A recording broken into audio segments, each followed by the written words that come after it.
Baik, Assalamualaikum warahmatullahi wabarakatuh. Alhamdulillahirabbil alamin. Puji dan syukur marilah sama-sama kita panjatkan kehadirat Tuhan Yang Maha Esa, karena berkat rahmat dan hidayahnya lah kita semua dapat berkumpul di ruangan Zoom meeting pada pertemuan hari ini. Selawat beserta salam tak lupa sama-sama kita haturkan kepada junjungan kita yakninya Nabi besar Muhammad Sallallahu Alaihi Wasallam dengan mengucapkan Allahumma sholli ala Sayyidina Muhammad wa ala ali Sayyidina Muhammad. Baiklah, hadirin sekalian, Bapak Ibu, pada kesempatan kali ini izinkan saya memperkenalkan diri. Saya Putri Adrian dari Departemen Pendidikan Guru Sekolah Dasar. Pada pertemuan kita hari ini, saya akan memaparkan sebuah isu-isu pendidikan di sekolah dasar, yakni mengenai kesulitan membaca permulaan pada siswa kelas rendah sekolah dasar. Bapak Ibu hadirin sekalian, sebagaimana yang kita ketahui bahwa terdapat banyak sekali isu-isu pendidikan yang terdapat di sekolah dasar, terutama pada siswa kelas rendah.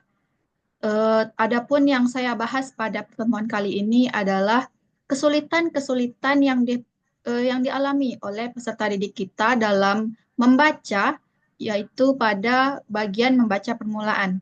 Nah, Bapak Ibu sekalian, bagian membaca ini juga terdiri dari beberapa bagian.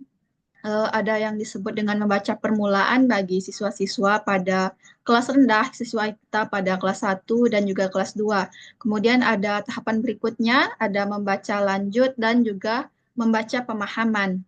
Baiklah Bapak Ibu sekalian, langsung saja kita masuk pada pemaparan materi. Selanjutnya akan saya next.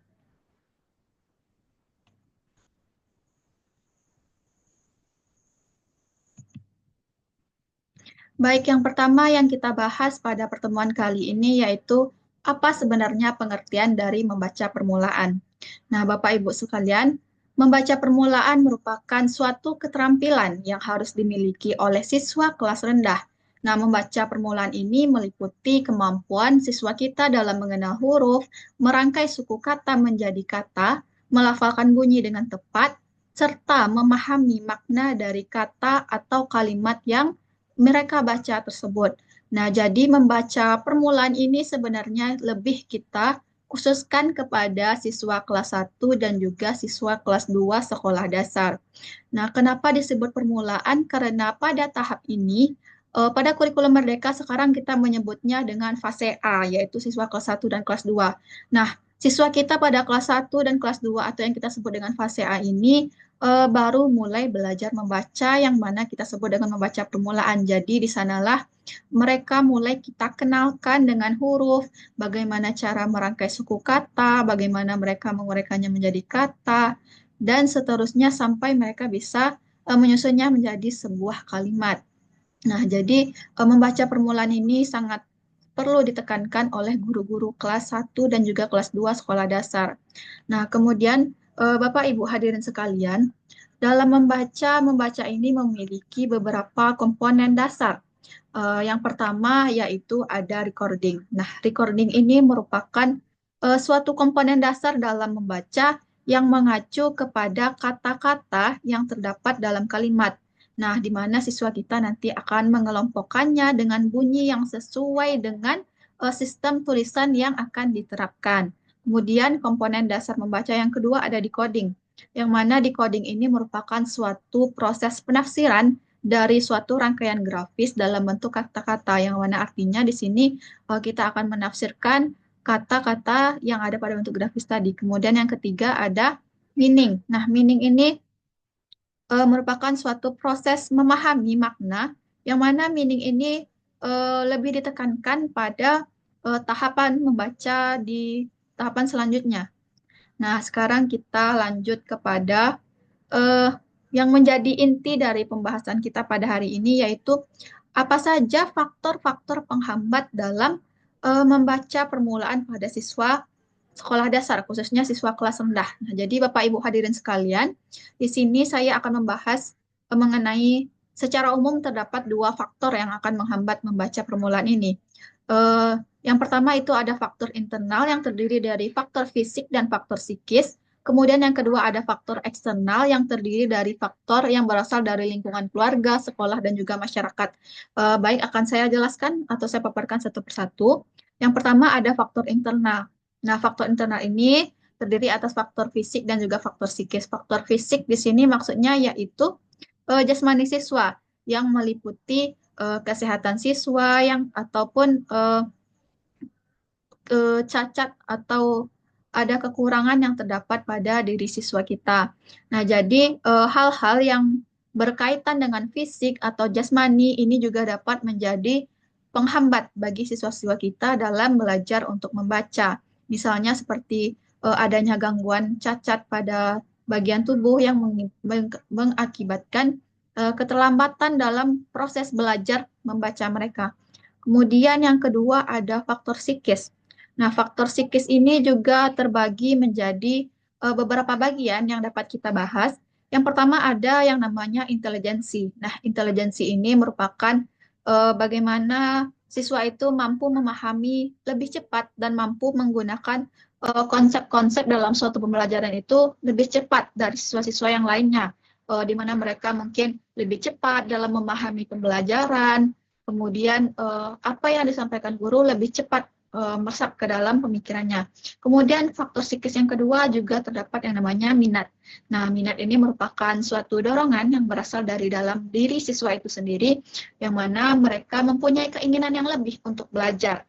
Nah, jadi minat ini merupakan salah satu faktor yang sangat mempengaruhi bagaimana keinginan siswa untuk belajar membaca. Kemudian selanjutnya ada motivasi. Nah, motivasi ini juga merupakan suatu dorongan yang berasal dari orang lain. Nah, jadi bedanya dengan minat tadi, Bapak Ibu, kalau minat itu berasal dari diri siswa kita sendiri, sementara motivasi ini berasal dari orang lain.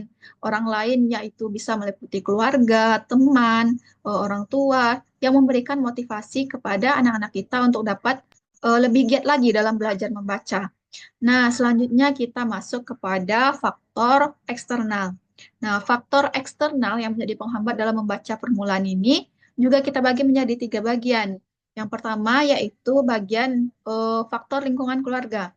Sebagaimana yang kita ketahui Bapak Ibu bahwa lingkungan keluarga ini merupakan lingkungan awal di mana siswa mulai belajar, dikenalkan huruf, dan itu semua berawal dari keluarga, yang awalnya bermula dari keluarga.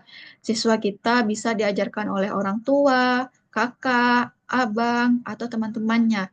Nah, jadi faktor lingkungan keluarga ini menjadi kunci utama dalam proses pembelajaran awal bagi siswa-siswa kita dalam belajar membaca.